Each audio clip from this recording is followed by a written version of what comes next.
Hi guys, welcome to my channel. ఈరోజు వచ్చేసి veg biryani చేసుకోవచ్చు. దానికి కావాల్సిన ఐటమ్స్ వచ్చేసి ఎనీ వెజిటేబుల్స్ వేసుకోవచ్చు. అందులో ఆనియన్, పచ్చిమిర్చి, బిర్యానీ ఐటమ్స్, మిల్ మేకర్స్ వేసుకుంటున్నాను నేను. మసాలా ఇది అది టమోటో పేస్ట్, ఉల్లిపాయ, అల్లం వెల్లుల్లిపాయ పేస్ట్ ఆడాను. అదే ఒక పక్కన పెట్టుకోండి. ఇప్పుడు ఒక బాండీ తీసుకొని ఆయిల్ పోసుకోవాలి. ఇంట్లోనే సింపుల్గా చేసుకుంటున్నాము.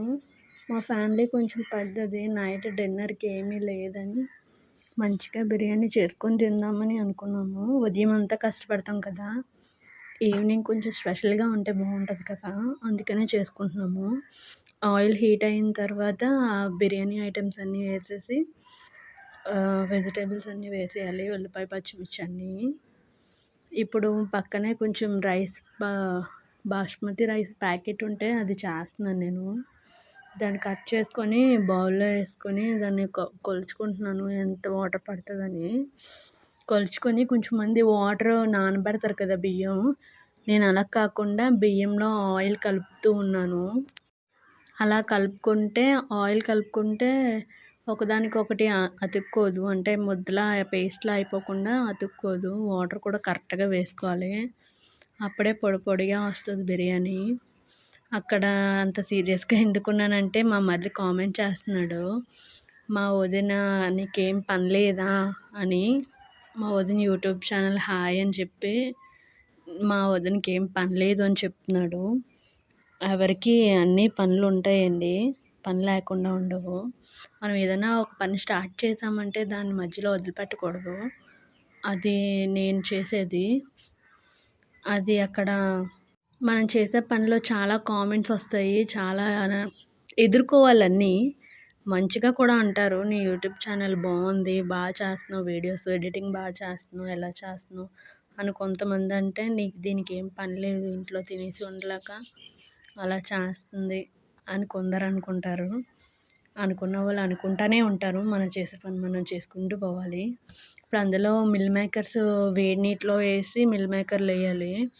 ఆ మిల్ మేకర్లో మొత్తం వాటర్ అంతా పిండేయాలి. పిండేసి వేసుకోవాలి, అప్పుడే టేస్ట్ ఉంటుంది. లేకపోతే అందులో వాటర్ ఆల్రెడీ పీచెస్ ఉంటుంది కాబట్టి అంత టేస్ట్ ఉండదు. అందులో మసాలా కూడా వేసాను.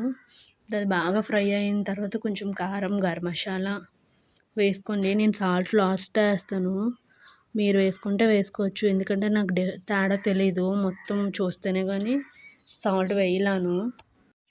మీరు సాల్ట్ చూసుకొని వేసుకోండి. మొత్తం బాగా మిక్స్ చేయండి. చూడండి ఎంత కలర్ఫుల్గా కనిపిస్తుందో. బిర్యానీ చాలా బాగుందంట. మా మావయ్య గారు ఒక 10 టైమ్స్ అన్నా చెప్పుంటారు. ఎందుకంటే లైట్ ఫుడ్, ఎక్కువ మసాలా వేయలేదు.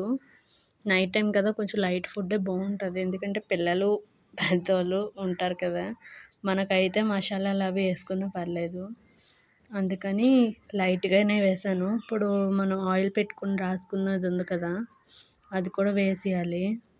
వేసేసి బాగా మిక్స్ చేసుకోవాలి. బియ్యం మొత్తం అందులో కలిసేలాగా కొంచెం 5 మినిట్స్ ఉంచాలి. 5 మినిట్స్ ఉంచిన తర్వాత మనకి కావాల్సిన వాటర్ వేసుకోవాలి. ఒక లోటాకి 2 గ్లాసెస్ ఆఫ్ వాటర్లు వేసుకోవాలి. అదే ఒక గ్లాస్ బియ్యానికి 2 గ్లాసులు వాటర్ వేసుకోవాలి. వేసుకొని అందులో ఆయిల్ వేసుకొని లెమన్ పిండుకోవచ్చు, కొత్తిమీర, పుదీనా గార్నిష్ చేసుకోవచ్చు. నాకు అన్నీ లేవు, మా ఊళ్ళో ఏటి దొరకవు. ఎన్నిసార్లు చెప్పినా మీ ఊళ్ళో ఏటి దొరకవని చెప్తావు అని అందరూ అంటారు. పర్లేదు అన్నా సరే. ఇప్పుడు వాటర్ వేసుకోమని చెప్పాను కదా, కొలుచుకొని నేను ముందే పెట్టుకున్నాను, అది వేసుకున్నాను. బాగా మిక్స్ చేశాను. బాగా మిక్స్ చేస్తే మొత్తం మిల్ మేకర్స్ అన్నీ చూడండి పైకి వస్తాయి. దాన్ని కొంచెం బాగా ఉడకపెట్టుకోవాలి. దానికి ముందు మీదన అప్పుడే వేసుకుంటున్నాను నేను సాల్ట్ లాస్ట్లో వేసుకుంటే తెలుస్తుంది ఎంత వేసుకుంటున్నాము ఏంటని. టేస్ట్ చూసి ఏం లేకపోయినా ఇప్పుడు కలిపేసుకోవచ్చు మనం. అంటే కొంచెం కారం సరిపోయినా, సాల్ట్ సరిపోయినా, లెమన్ సరిపోయినా మనం వేసుకోవచ్చు. దాని మీద మూత పెట్టేసి ఏదైనా బరువు పెట్టండి, బరువు పెడితే బాగుంటుంది. ఇక చూడండి రెడీ అయిపోయింది బిర్యానీ. పొడి పొడిలాడుతూ చాలా బాగుంది. లైట్గా మసాలా లేకుండా లైట్ ఫుడ్, చాలా బాగుంది వెజ్ బిర్యానీ. నచ్చితే ఒక లైక్ చేయండి. ఫస్ట్ ఛానల్ వీడియో ఆన్ చేసుకొని లైక్ చేసి సబ్స్క్రైబ్ చేసుకొని బెల్ ఐకాన్ నొక్కండి. నా నోటిఫికేషన్స్ అన్నీ వచ్చేస్తాయి. నచ్చితే